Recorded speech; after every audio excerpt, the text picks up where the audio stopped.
In this video, we'll give you a full overview of the dealer touchscreen functionality in the PokerAtlas TableCaptain system.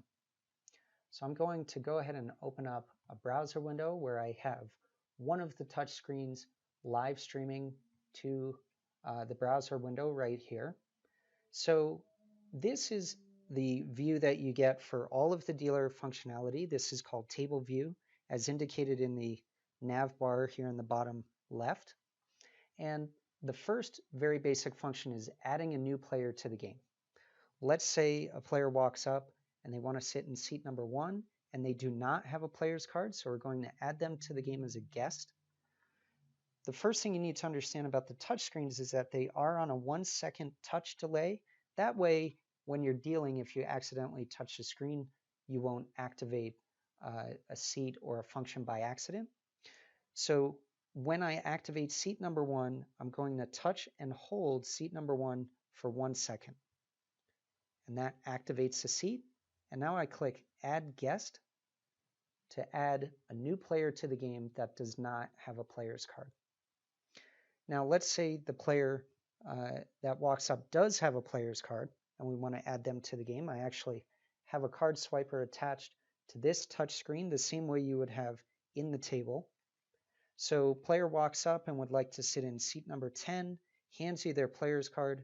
Again, remember to touch and hold seat 10 for 1 second to activate it. Now instead of clicking Add as Guest, I'm going to swipe the card. And we can see that the player has been added to seat 10. Now, let's say one of the players steps away from the game. The next basic function is lobbying a player. So let's say John in seat number 2 steps away from his chips and we want to lobby that player. I'm going to touch and hold seat number 2. I'm going to select Sit Out right here in the middle. This changes John's seat to bright yellow. It indicates that he is now lobbying or away from his chips. You can see that a brand new timer has started underneath John's name. That's a new timer based on your room's policies. If your policy is 20 minutes before picking up the player or 45 minutes, we'll configure this function to your exact room's policies, and this seat will change to bright red when that player has been away for that period of time. But let's say John returned to the game before the time was up and we want to put him back into the game for action. Going to go ahead and touch and hold seat number 2, and then I'm going to click Sit In. And you can see that John returns to the game. His seat is now green, which indicates that he's actively in the game. And his timer goes back to his original time at the table, not including the time that he was away from the table. Now, let's say a player is done with the game. They're leaving the game for good, and we want to open up that seat. Let's say it was our guest in seat number 1. Going to touch and hold seat 1, and now we're going to select Leave Table over here on the left. And you can see that that opens the seat back up for action.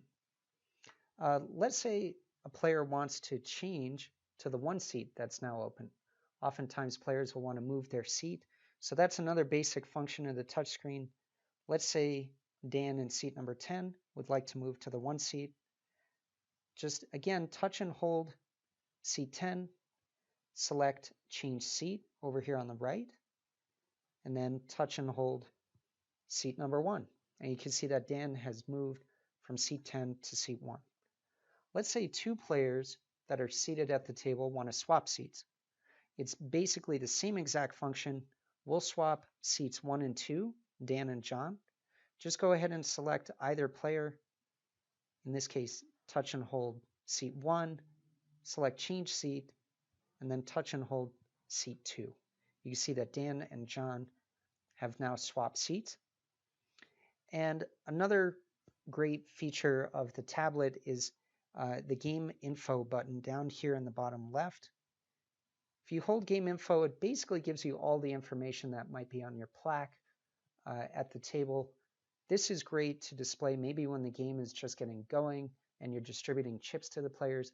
It displays all the relevant information for the game, including the buy-in, the rake, and Again, just restating which game in particular is at this table might fend off a couple of questions or a player that's at that table by mistake. So a nice thing to have open while the game is getting going.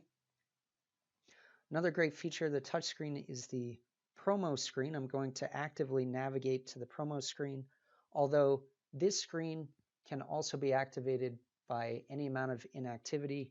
If you don't touch the screen for 10 or 15 seconds, we may have configured it for your room to automatically go to the promo screen. So if you approach the table and the screen is on the promotional screen and you want to navigate back to your dealer controls, all you need to do is click on Table View here in the bottom left. Again, touch and hold, and it will bring you back to the table view. Now, lastly, the last piece of functionality for the touchscreens are the voiceless service calls here in the bottom right. You see drinks, floor, and chips. If you're to touch and hold drinks, floor, or chips, this will send a notification to the podium and to your floor staff and management that your table has called for service. Now, these might say massage or service or pickup, depending on what your room chose to configure for your particular room. But just touching and holding these buttons will activate or deactivate a call that goes directly to the podium. And that is it for the basic functionality in the dealer touchscreens for the PokerAtlas TableCaptain system.